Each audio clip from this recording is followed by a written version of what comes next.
Suscríbete a nuestro canal TVC Play y activa las notificaciones.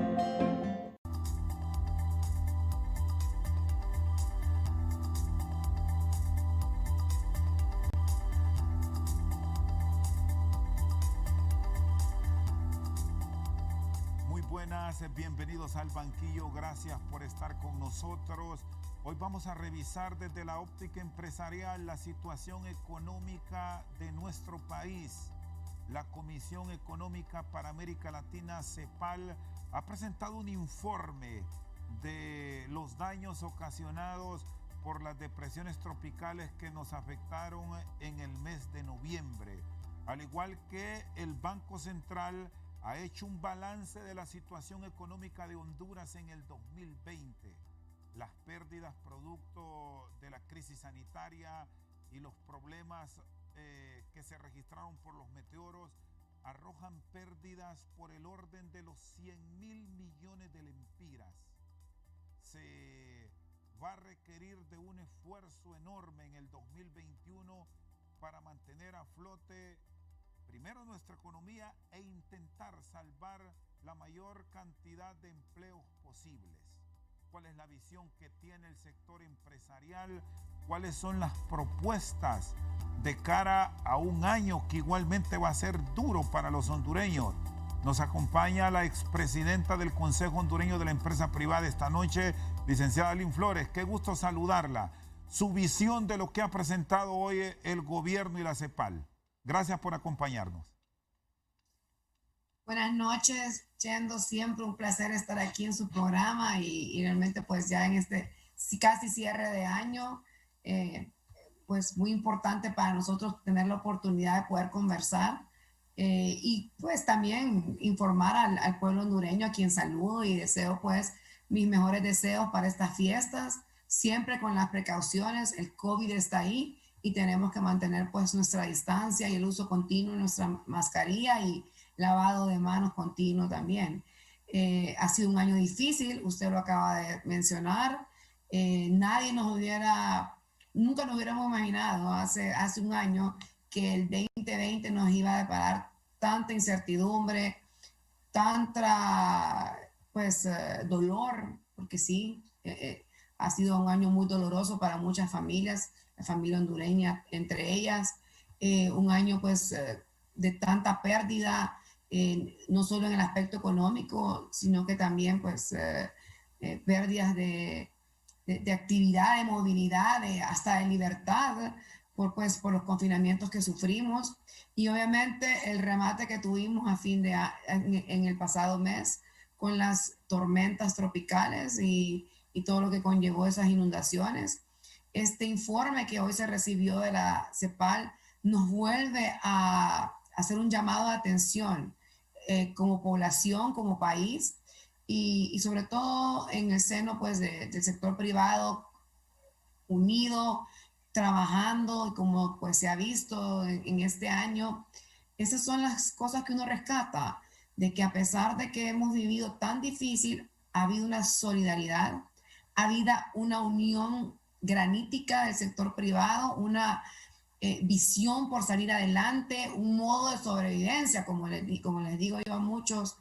Alguien ¿cómo estás? Estoy en modo de supervivencia, ¿verdad? Aquí tenemos que sobrevivir y tenemos que apoyarnos unos con otros desde que comenzó la pandemia y pues ahora con la catástrofe y con el apoyo a los damnificados. Y obviamente muy interesante y pues no alejado de lo que ya nosotros habíamos estimado el informe de la CEPAL, como usted vio, tantas tormentas tropicales y tantos fenómenos que han abatido a la región centroamericana. Hablaba este técnico que hizo la presentación, que son más de 82 fenómenos en los últimos, desde 1970, se podría decir, dos de los mayores fenómenos que ha abatido a la región centroamericana han caído en Honduras, que fue en el 74 el huracán Fifi y en el 98 el huracán Mitch, y pues ahora estas dos tormentas. Y todo lo que hablábamos de la cantidad de pérdidas privadas y públicas, ¿no? Obviamente en esta ocasión son más de 45,000 600 millones de lempiras, que en su mayoría, se podría decir, afectan al sector privado en los diferentes sectores que fueron afectados, se puede decir, en esa tormenta. Sí, ¿cómo esperan, licenciada Flores, el sector productivo de nuestro país, que está ligado al sector privado, desde luego, encontrar los respaldos para no dejar morir nuestra economía? Porque esto será fundamental, el tema de la alimentación, el tema de las exportaciones, de igual manera, revisando esos números que han presentado este día, las estimaciones van arriba de los 36.000 millones de lempiras solo para el sector privado y alrededor de 9.000 millones para el sector gobierno. En la inversión que le apuesta al desarrollo de Honduras, ¿cómo se deben estructurar para tener al menos lo básico en el 2021? ¿Qué esperan para no dejarle, reitero, morir nuestra economía? Bueno, si hablamos un poco de los diferentes sectores que fueron afectados, podríamos resumirlos en estos. Vivienda. La cantidad de viviendas y el 5% de 1.8 millones de viviendas ocupadas en el país fueron afectadas. Entonces, para nosotros es vital dos temas. Uno, la remoción de escombros y limpieza de estas viviendas afectadas, que esta semana una iniciativa entre el Banco Interamericano de Desarrollo, el sector privado, liderado por el COEP, y el programa de Visión Mundial, empieza a hacer una campaña masiva y una limpieza masiva en las próximas 2 semanas de las diferentes áreas más afectadas, tanto en la Lima como en el Chamelecón, sin contar pues lo que ya se ha trabajado en otras zonas. Y el otro tema importante en el sector vivienda es pues no solo seguir manteniendo los albergues, sino que también ver cómo estas personas albergadas se reactivan o se redestinan pues a sus propias viviendas, o se les busca nuevos lugares para poder vivir. Entonces, vivienda es uno de los temas más afectados primeramente, no solo por el componente que representa económicamente, sino por el componente social. Tenemos el sector agropecuario, donde los departamentos más afectados han sido Lloro, Cortés, Colón, El Paraíso, Choluteca y Atlántida. ¿Cuáles rubros han sido más afectados? Los cultivos de frijol, el banano, el café, plátano y la caña de azúcar. Con la pandemia, uno de los sectores más fortalecidos y que pudo salir avanti y pudo, pues, a medida que se fueron quitando restricciones, fue el sector agropecuario. Gracias a Dios no sufrió el área rural y obviamente pues se pudo mantener esta capacidad productiva. Lastimosamente, por las tormentas, estos están teniendo un efecto mucho impacto, y por ende tienen que replantear los programas de asistencia y los programas de apoyo para este sector.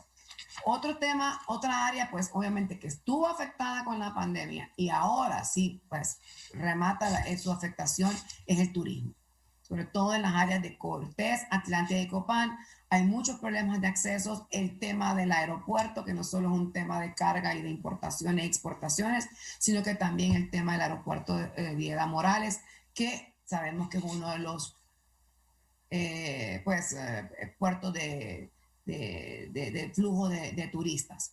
El tema de electricidad, hay un daño total del sector eléctrico que corresponde a 109 millones de lempiras, donde las presentaciones que más afectadas son los sistemas de transmisión, alrededor de 46 millones de lempiras, distribución 48 millones de lempiras. Entonces, las pérdidas más estimadas son 146 millones. De por sí teníamos un dolor de cabeza con ese sector, sumándole a esto, pues tenemos más temas que trabajar duramente en esta área. Agua y saneamiento. Sí. Y encuentran, licenciada Lynn Flores, por parte del Estado, facilidades, encuentran rutas adecuadas para reactivar este sector y el mismo sector privado que puede apoyar a nivel de la banca nacional y por qué no pensar en el financiamiento externo? Hemos tenido aquí dos socios estratégicos que ya son socios del país, pero se han presentado con el sector privado a decir presente, que han sido Banco Centroamericano de Integración Económica y el Banco de Desarrollo, el BID. Ambos han dicho presentes y han pues formulado sus carteras a efecto en su momento de apoyar la pandemia, como bien lo hizo el Banco Centroamericano de Integración Económica y el BID en este momento pues en sus diferentes áreas de apoyo. Ha estado pues anuente y listo para poder replantear sus proyectos de apoyo al país. El sector privado lo que ha hecho es sentarnos en mesas. Hay una mesa de tributación y de temas fiscales que pues por diferentes situaciones no ha tenido la agilidad que debería de tener, porque ese es un tema, Chendo. Si queremos reactivar el desarrollo económico, el emprendedurismo y todos estos sectores que yo estaba mencionando que están afectados, debemos de ser no solo activos en los temas de financiamiento y apoyo, sino que también el gobierno debe tener actividad en su facilitación. Y, o sea, tenemos personas en el gobierno que son muy amplias y muy activas, vienen del sector privado y saben lo importante que es activar y facilitar. Se trabajó durante la pandemia a fuerza, porque la mayoría de las secretarías no podían tener un acceso digital. Eran muy pocas las que podían trabajar en teletrabajo. Se armó una mesa de gobierno digital a efecto de acelerar temas como firma electrónica y los diferentes procesos que eran absurdos seguir teniéndolos de forma presencial cuando en la gran mayoría de países y en diferentes sociedades son temas que pueden ser manejados de forma electrónica. Se trabajó con un tema de educación, porque aquí uno de los efectos más grandes que se está teniendo es la educación. No estoy hablando tanto de la educación superior, que pues por sus diferentes envergaduras de sus campus y ya tenían mucha metodología virtual, les ha sido más fácil poder incorporarse a estas nuevas modalidades. Pero la que más nos preocupa es la educación básica, la educación primaria, la educación secundaria, que ha tenido muchas dificultades, no solo por la metodología para impartirla, sino por el acceso de telecomunicación y acceso al Internet de los alumnos y los mismos maestros para poder comunicarse. Si bien se ha tenido apoyo de los medios de comunicación para dar clases, para dar ciertas disciplinas en las radios y en los diferentes canales, no ha sido suficiente. Y ese para nosotros es uno de los retos más grandes que tenemos. Y como empresarios, se ha armado un grupo de las diferentes fundaciones que se dedican a la educación para trabajar en ese tema y presentar soluciones. Otro equipo que se formó fue el tema de salud y el tema de la vacuna. Se ha visto pues todo lo que ha surgido en los medios en las últimas 2 semanas por el tema de tener un acceso a la vacuna a efecto de poder tener pues una inmunidad, no solo la natural que causa después del virus, sino que también por medio de la vacuna para poder evitar que tengamos cierres o paralización de la economía, que sería fatal tener que volver a cerrar. Por lo mismo, el tema de bioseguridad es muy importante. También otro de los equipos que se ha conformado es el tema de seguridad alimenticia y desarrollo agropecuario, y por lo mismo, porque como en la pandemia fue de los sectores que más impulsamos, porque teníamos que combatir 3 cosas, Chendo. 1, salvar las vidas y contener la pandemia. Buscar la forma de cómo apoyar a los hospitales, y por eso surgen los triajes. Se empieza el primer triaje por un grupo de empresarios y de médicos en el Colegio de Ingenieros en San Pedro Sula, y luego surgen los diferentes, más las brigadas. Eso ha sido un programa exitoso que no todos los países lo tienen, y eso nos ha ayudado bastante a descongestionar los hospitales. Paralelamente, decíamos, no podemos dejar de llevar el plato de comida a los hondureños. Por eso se garantizó la cadena alimenticia, el traslado, todo eso. Entonces se trabajó muy duro en eso. Y todos los temas que manejamos durante la pandemia, restaurantes y todo eso, ¿no? Muy bien. Y el tercer tema era mantener los empleos y trabajar un plan de reapertura y reactivación económica.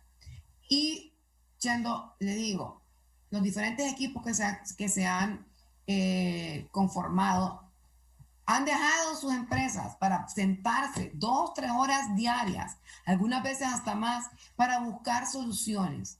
O sea, el sector privado no se ha quedado cruzado de brazos ni llorando en una esquina, sino que ha salido a la calle a buscar soluciones y a ejecutarlas. Ahí tenemos el efecto de los triajes y ahí tenemos pues las diferentes actividades que se están haciendo en el Valle de Sula para su rápida recuperación. Muy bien. Está con nosotros la expresidenta del Consejo Hondureño de la Empresa Privada, Aline Flores. Vamos a una pausa, ya seguimos aquí desde Al Banquillo.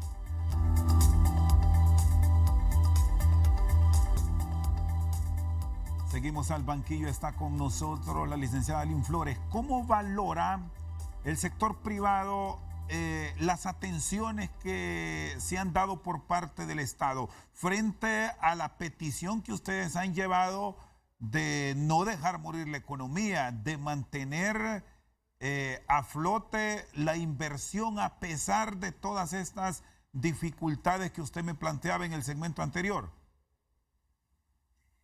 No ha sido fácil, Chendo, no ha sido fácil. Somos parte de una mesa multisectorial donde hay diferentes personas que integran, vienen de diferentes sectores. Tenemos iglesias, tenemos ONGs, tenemos personas del gobierno, tenemos representantes de diferentes gremios, universidades, academia, economistas y obviamente pues 4 o 5 miembros del sector privado que hacemos ahí y que nosotros queremos hacer un balance, porque sí, nosotros no queremos ser irresponsables y tampoco sugerir que se hagan cosas que puedan ser perjudiciales para la salud de nuestros compatriotas. Por eso, cuando nosotros nos agrupamos aquel 16 de marzo, todavía recuerdo a la 1 de la tarde, en primer Zoom de todas las cadenas de Zoom que han habido todo este año, y decidimos, hey, vamos a apostarle a ayudar y salvar la vida de nuestros colaboradores, y obviamente el tema primordial era ese, contener la pandemia, y luego, como les expliqué, el tema alimentario, y el tercero, esa reactivación económica y sobre todo esa reapertura. Se hicieron diferentes escenarios de reapertura, de cómo manejar a las personas en los establecimientos, el tema de circulación, y sobre todo se buscó la forma de cómo tener protocolos para poder atender según los diferentes sectores. Fácilmente se aprobaron unos 30, 40 o más protocolos por los diferentes rubros que había que ver cómo se manejaban y cómo se controlaban los accesos de las personas a los establecimientos. Sin embargo, ¿cuál ha sido uno de los temas más difíciles de poder controlar, si se puede decir la palabra, o mejor dicho, de balancear? Si bien incluso también se hicieron protocolos en los mercados, que hay un grado de informalidad, existen muchísimas personas que viven del día a día, que pues son parte de esa informalidad. Estamos hablando que de 100 empresas, solo 30 son formales. El 70% son microempresarios o microcomerciantes o diferentes productores o diferentes independientes que viven del día a día.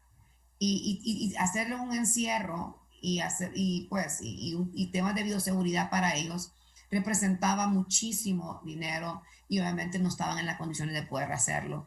Y claro, después de tantos días de confinamiento. Esos son los grandes retos que tenemos.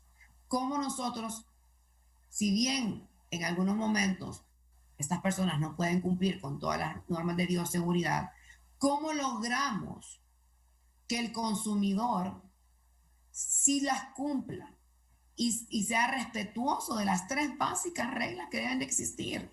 El uso de la mascarilla, bien usado, como dicen, cubriéndose la boca y la nariz, el continuo lavado de manos y el distanciamiento, que creo que eso es lo más difícil que tenemos para los hondureños, el distanciamiento.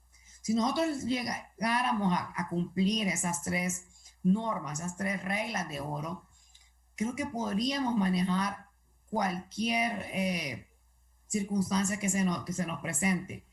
Eh, Hablar de cerrar la economía de nuevo sería catastrófico para Honduras. Y en el marco de esta reapertura que ya se ha ido ensayando y que permite en estos días previos a la Nochebuena, Navidad y fin de año, digamos, dinamizar un tanto la economía de nuestro país, ¿se ha logrado reactivar qué cantidad de empleos? ¿Hasta dónde esos 400,000 empleos que habló un sector se habían perdido han comenzado a rescatarse y a permitir que la gran empresa, que la pequeña y la microempresa que también ya está en sus actividades vaya recuperando ese circulante, licenciada Flores? Son más de 550,000 empleos entre suspensiones y despidos. Es muy difícil poder recuperarlos en 30 días o en 25 días, que es lo que va desde que prácticamente se aperturó a la fuerza por lo que pasó con los huracanes, la economía. Eh, Más de un 81% de las empresas han sufrido una caída grandísima en sus ventas y 10% de las empresas cerraron del todo. O sea, de las empresas que existían, el 10% ya no existen. Y las otras se están recuperando. Hay un 59% que se están recuperando levemente, pero están muy mal. Entonces, sí sería irresponsable para mí el decir, ay, no, mire, todo feliz y todo contento. No, es muy duro, porque ahorita lo que se ha podido recuperar es el comercio, se ha podido recuperar un poquito pues el tema de entretenimiento en los restaurantes, con las limitaciones, y un poquito pues el tema de que otro de los el tema de construcción, por el tema de las limpiezas y las cosas que han sucedido en la zona norte, pero sí realmente es muy poco lo que se ha podido recuperar. Si bien para poder llegar a los niveles del 2019 serían mínimo 3 años si tenemos realmente todo el esfuerzo y todo el componente, porque no solo es voluntad.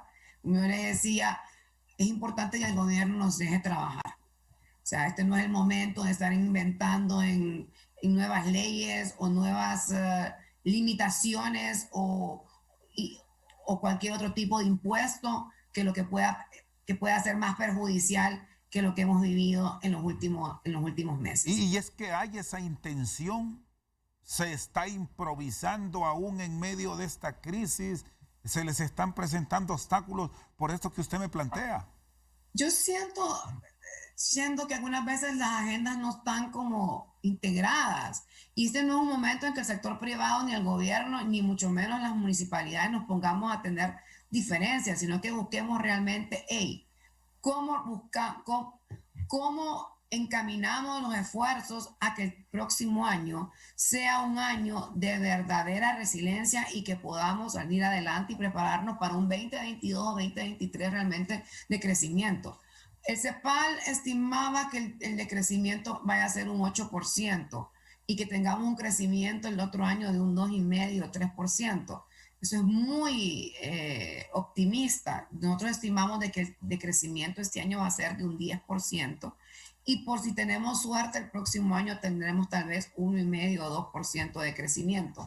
Entonces es ahí donde necesitamos un gobierno dinámico que tenga un enfoque real sobre cómo le ayudo a mi gente, a esta población a salir adelante y a retomar ese empleo. Entonces es un momento crítico porque también estamos en una negociación de salario mínimo, Chendo. No podemos estar inventando locuras y que no se me tome a mal de que, uy, ella no quiere que la gente gane bien, ella no quiere que la gente tenga una buena entrada. Yo lo que quiero es que la gente tenga empleo. Y para que la gente tenga empleo, tengo que ser consciente de que ahorita no hay espacio para aumentos de salario mínimo. Es decir, ustedes plantearían, perdón, licenciada Flores, ustedes plantearían que se dialogue y que se sea flexible, que se están realizando esfuerzos a nivel del sector inversionista y de pronto que se presenten prórrogas, una nivelación a futuro en base a cómo se registra el crecimiento en el 2021 o cuál es la orientación que dan a este tema que definitivamente es delicado? Es muy delicado y sobre todo cuando tenemos tanta incertidumbre, cuando hemos tenido tantas afectaciones en diferentes sectores. Como le digo, aquí hay, el comercio está afectado la industria, está afectada la agroindustria, problemas en la construcción, el turismo fuera de todo contexto. O sea, el 90% de las industrias están afectadas y las que han logrado trabajar están teniendo un deceso en sus ventas, en sus exportaciones o importaciones. Entonces no podemos ser irresponsables. Por eso yo hago un llamado real a los líderes, tanto de parte del gobierno como la parte de los sindicatos, a que tengan una conciencia y sobre todo un espíritu de crear y de producir. O sea, aquí es donde yo les digo, y aquí me estoy tomando una atribución porque ni siquiera es un personal de todos los años que me tocó sentarme a negociar salario mínimo o los diferentes años en que me tocó pues, presidenta del COEP. No, esto no es una conversación sí que formal de con el presidente Sicafi, ¿no? Más que todo es algo muy personal mío que yo aquí lo voy a manifestar, es de que realmente el sector privado nunca antes había estado tan propositivo y había buscado sacar adelante el país. Las inversiones que el sector privado ha hecho, a pesar de que estamos viendo todos los problemas que han tenido, y usted acaba de mencionar la cantidad de millones que solo ETA y Villota han provocado en pérdidas, sin contar todas las de los meses de pandemia. Entonces, ha estado presente tanto para el apoyo en el tema de la lucha con la pandemia, en manejo de los triajes, las donaciones. A mí me ha tocado manejar las donaciones del Centro de Triaje San Juan Pablo II. Y los que no han podido han buscado la forma de cómo donar. Hemos tenido donaciones desde 50 lempiras hasta donaciones de $500,000. Entonces, es ahí donde usted ve la intención y de verdad compromiso que tiene el sector privado con Honduras. Igual con el tema de los damnificados. Los que no han podido han apoyado a sus empleados directamente o han donado, otros han puesto a disposición sus instalaciones, etcétera. O sea, la cantidad, son más de 300,000 platos de comida que se han repartido. Solo el triaje de San Juan Pablo II ha atendido más de 32,000 personas desde julio. Todo lo que se ha evitado de que esas personas puedan caer en situaciones graves de enfermedad. Entonces volvemos a lo mismo, tenemos que buscar soluciones en conjunto y muy posible que este no sea el momento de una revisión del salario mínimo. Podemos posponerlo para junio, así como se hizo en la época del Mitch, y sentarnos y evaluar cómo está la situación en junio, o si no, hacerlo hasta noviembre del otro año. Muy bien. Pero lo importante aquí es buscar que el trabajo se sostenga y cómo volver a incorporar a todas esas personas que están en suspendidas o que han perdido su trabajo. Muy bien, está con nosotros la expresidenta de la empresa privada, Aline Flores. Vamos a una pausa y ya regresamos.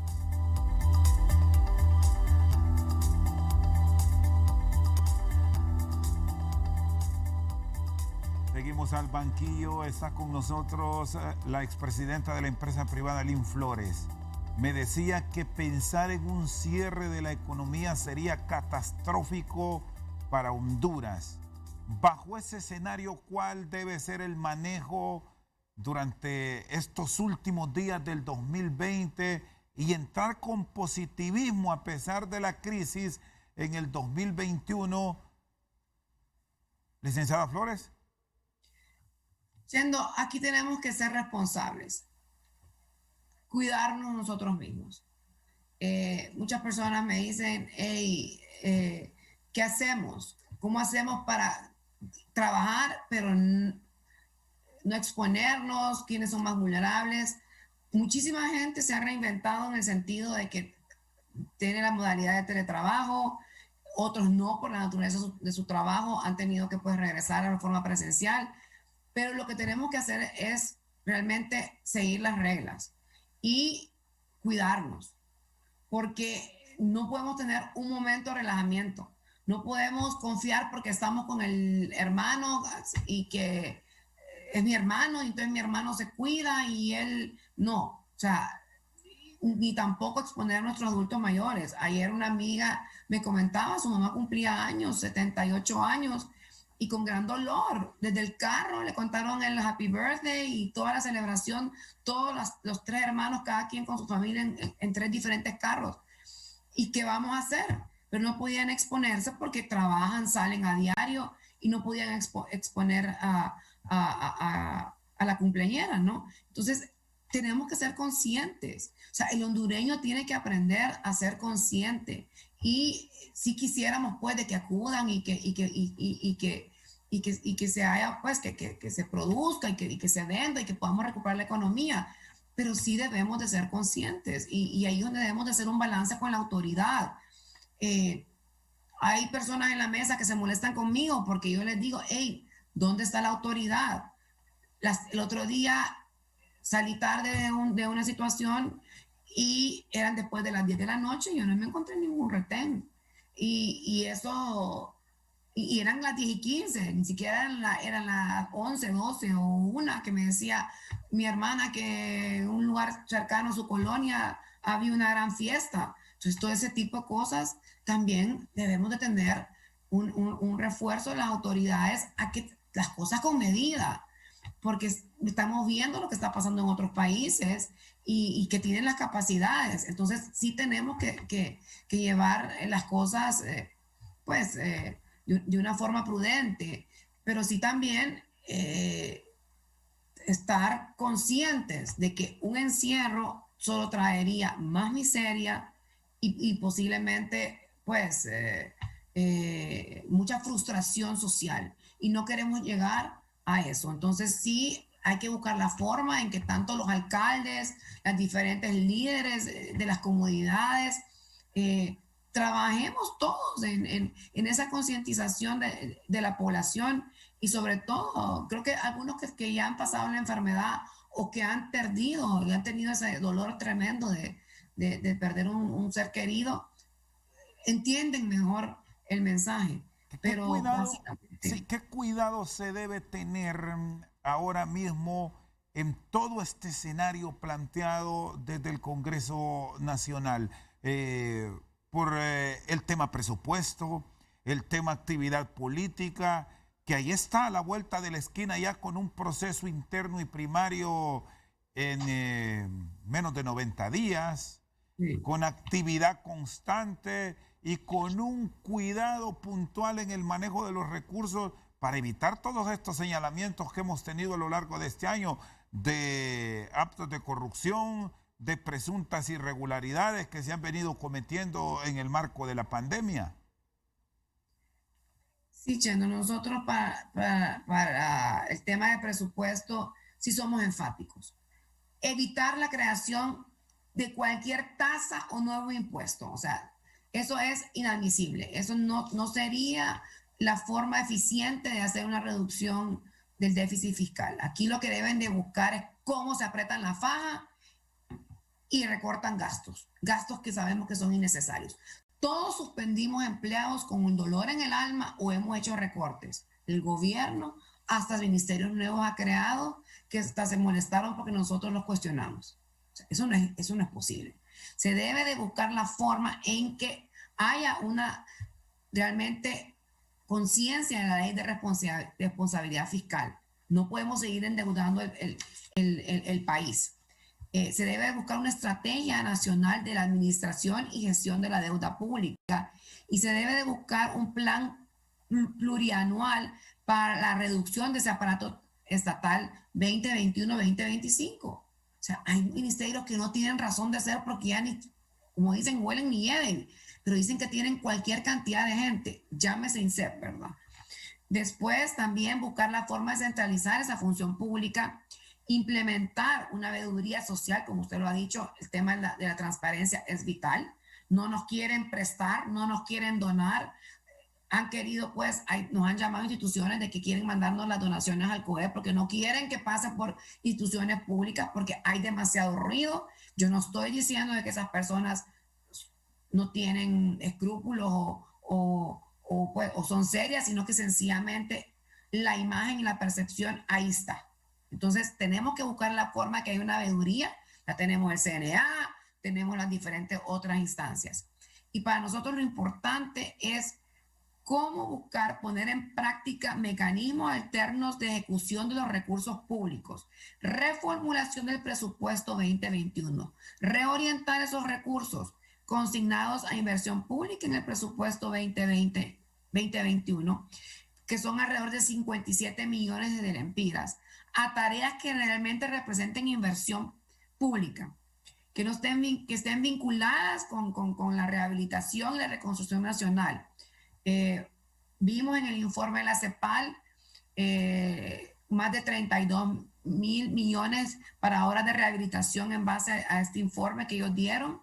Entonces es importante que se restablezca el tema de la agua potable, el saneamiento y obviamente todo lo que conlleva al establecimiento educativo que han sufrido todas estas afectaciones. Importante el tema del sistema interconexión eléctrica y obviamente cómo resguardar esa seguridad alimentaria que ha sido afectada tanto por la pandemia y ahora ETA y IOTA. Es importante ver ese gasto corriente y reformular. Aquí todos nos hemos reinventado, aquí todos estamos buscando cómo reducimos nuestros gastos, tanto a nivel personal como a nivel institucional y gubernamental y profesional. Entonces el gobierno no debe quedarse atrás. Deben de buscar la forma de ser conscientes con el gasto, porque cada peso que ellos gastan es peso que nosotros nos cuesta trabajarlo. Muy bien, está con nosotros la expresidenta de la empresa privada, Lynn Flores. Vamos a una pausa y ya regresamos.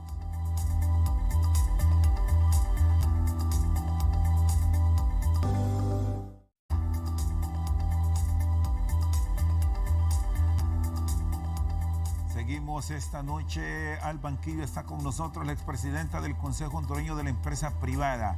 Bueno, estamos enfrentando enormes dificultades a nivel de todo el mundo. A pesar de ya existir una vacuna para hacerle frente a la pandemia, los contagios continúan, la muerte sigue y hoy hemos encontrado grandes urbes como Londres, en Inglaterra, que es una ciudad fantasma. En Estados Unidos se están poniendo restricciones.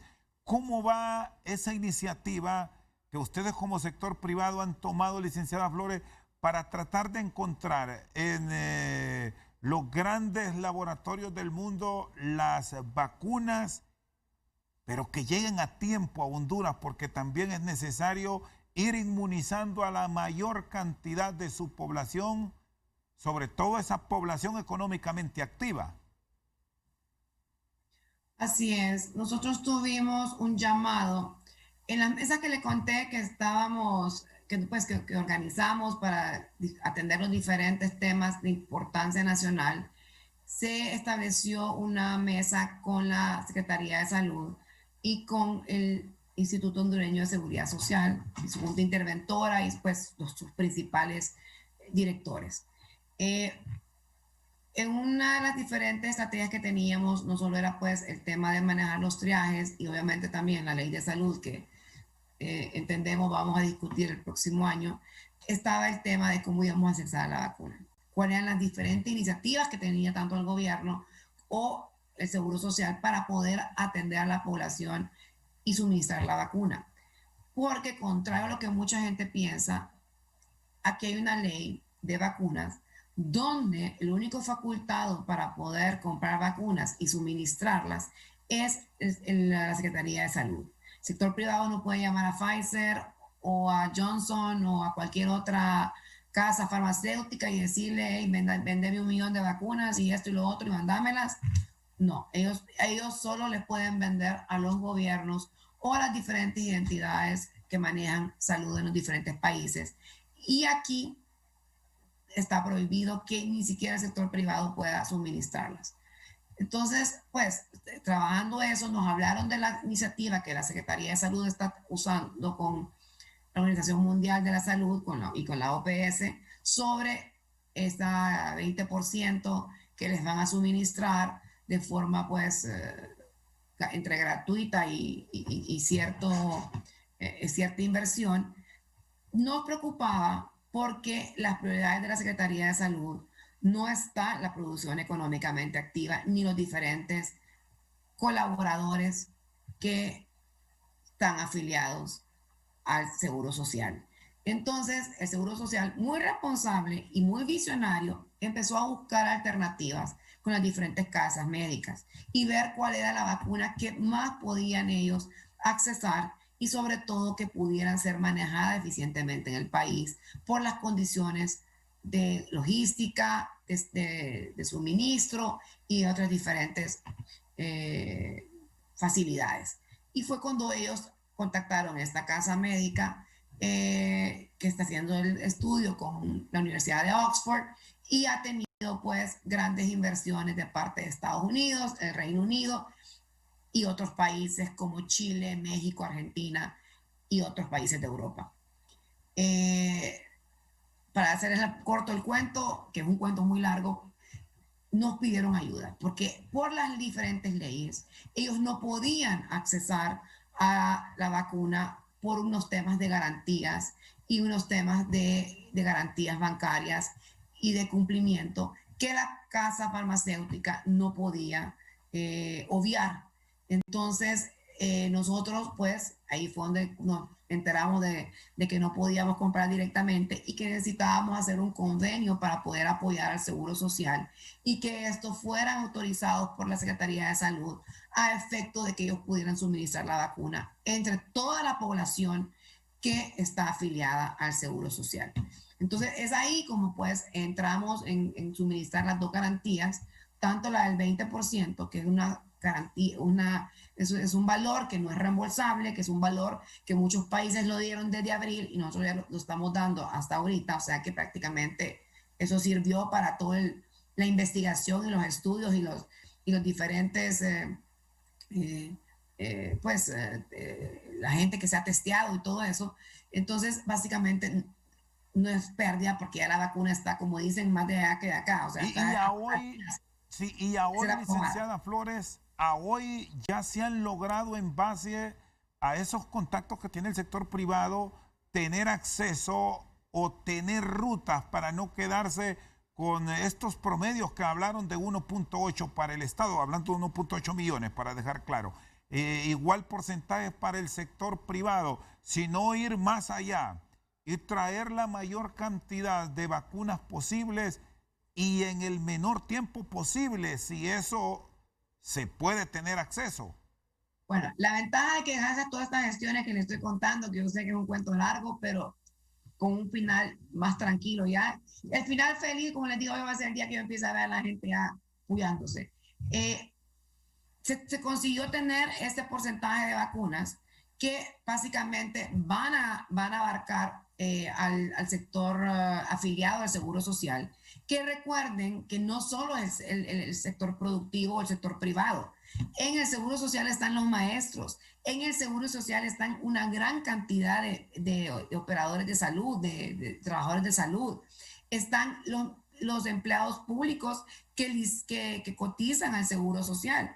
Creo que también parte de la policía. Entonces, hoy precisamente tuvimos una reunión con el Seguro Social para estar listos una vez que empiecen las entregas de parte de esta casa médica, que esperamos sean a partir de abril, porque ya se menciona de que va a ser aprobada en los próximos días por las agencias europeas que regulan las vacunas y medicinas, y va a poder tener pues ya las reparticiones a partir de abril, mayo, junio, julio, etcétera, y poder ya empezar a tener las filas y las prioridades de una forma concreta, donde vamos a poder hacer las vacunaciones, si en los lugares de las empresas, en los diferentes centros, o sea, estar preparados y también para la logística. Me comentaban que ellos ya están revisando sus freezers y toda su área logística, las diferentes formas de transportación que van a necesitar y obviamente la cadena de prioridad.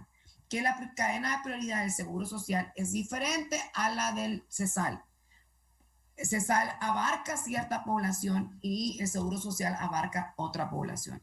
Lo importante, Chendo, es que tenemos que buscar otras formas de accesar vacunas, ya sea una aprobación para que tal vez seguros médicos u otros operadores de salud puedan comprar directamente a las casas farmacéuticas de aquellas vacunas aprobadas y se pueda suministrar a efecto de que tengamos mayor cantidad de población inmunizada. Y solo así vamos a poder garantizar de que no volvamos a tener más brotes y podamos realmente poder tener una reactivación económica y no preocuparnos porque nos van a encerrar o porque los formales o los informales no tengan acceso. Así que es importante de que haya realmente una apertura de parte de la Secretaría de Salud y los diferentes entes gubernamentales de dejarnos accesar a esas diferentes vacunas o que ellos también hagan compras directas a otras casas farmacéuticas para que no solo se queden con la iniciativa que ellos están manejando con Naciones Unidas y con la OMS o OPS. No es suficiente. Tenemos países como Panamá que prácticamente va a inmunizar a toda su población, porque una parte con una casa médica y la otra con otra casa médica. Entonces, esos son los ejemplos que nosotros debemos de buscar y de buscar alternativas. Y si el sector privado está anuente a poder hacer esas compras o a poder pues entrar en esas facetas, ¿por qué no permitirlo? Esa es parte de trabajar en conjunto e integralmente para que todos podamos estar inmunizados. Muy bien. Y obviamente así poder buscar ese desarrollo social y económico que no nos vaya a tocar 10 años, sino que lo podamos lograr entre 3 y 5 años hasta en los niveles del 2019. Le agradezco mucho que nos haya acompañado, licenciada Flores, muy amable. Muchas gracias a usted, Chendo, y pues un saludo a todos y felices fiestas y muchas bendiciones. La expresidenta del Consejo Hondureño de la Empresa Privada, Aline Flores, con nosotros esta noche al banquillo. Cerramos esta entrega de hoy con un recuerdo póstumo a un compañero que hoy nos ha dejado y que lo recordaremos por ese don de servicio y amabilidad que lo caracterizó a lo largo de su ejercicio periodístico por más de 30 años, Melvin Fernando Paguada, que ya descansa en la paz del Señor. Aquí los dejamos con esta entrega especial y muchas gracias por habernos acompañado.